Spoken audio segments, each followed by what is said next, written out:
So let's go selfish tarot and selfish astrology on the current Uranus transit. If there was a tarot card that illustrated the archetype of this Uranus ingress into our charts, it would be the Tower. Because the Tower is the card that basically says this structure has to go. You can either like hang on for dear life or you can just free fall, because the Uranus archetype, that planet deals directly with existing structures. Okay, they could be mental structures, they could be nervous system structures, they could be actual structures or institutions are going to fall. They must fall. Now, this can happen slowly or quickly, and that's going to depend on the degree point in your chart. I'm going to give two different examples. One chart is a Gemini rising, she's a Gemini sun, and then one chart, she is a Taurus sun, a Gemini rising, and you can follow along with your own chart. The most important thing is the degree. So this particular person has sun 0 degrees of Gemini, and she has Uranus transiting at 0 degrees of Geminis. So that is a conjunction. So her personal identity, when Uranus, the moment it hits Gemini at 0 degrees, when it transits, she's going to be questioning identity. Her identity is going to be changing more quickly than someone that has this in a later degree. Also, her rising sign is 3 degrees Gemini. So she's an early Gemini rising. So she is one of those people with a planet between 0 and 3 degrees of a sign in her chart that is forming an aspect with Uranus. So look at your chart.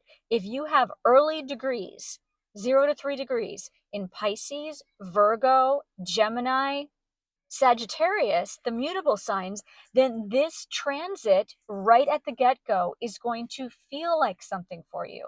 So this person, she has a Gemini rising too. So same Gemini rising, but hers is at 19 degrees. Uranus is a planet that moves slowly. It takes about 7 to 8 years, depending on the retrograde situation, for it to ingress or move into a new sign. So think of it, it's moving into 0 Gemini now, but it's going to take a while for it to get to 19 degrees of anything, which is her rising sign. I'm just going to deal with her rising sign right now. The only reason that I talked about the other chart having the sun and the rising is because they were both at 0 to 3 degrees Gemini, which is a conjunction on both parts and very close in degree point. So with her, she's a Taurus sun. She has 19 degrees Gemini rising. She won't feel this. There will be no suddenness or shock of a wrecking ball due to Uranus presence in her chart, because it's going to be a slow burn. So you understand, when there's this hype about, oh my God, Uranus, la la la, they're talking about the collective hype, because when we ingress into a new sign collectively, that is the feeling, I guess, that is structurally the feeling that is in the collective, in institutions, in the world. What I care about in selfish astrology is personal hits. When a planet or point directly hits and makes an aspect with your chart personally, specifically. And that's why astrology can be so elegant. So to find out for yourself, look at where Uranus, or the Tower, is going to break down a structure in your world. Wherever you have 0 to 3 degrees of some planet or point, is the aspect a trine? Is it a square? Is it an opposition? Is it a conjunction? Those are the main ones you want to look at.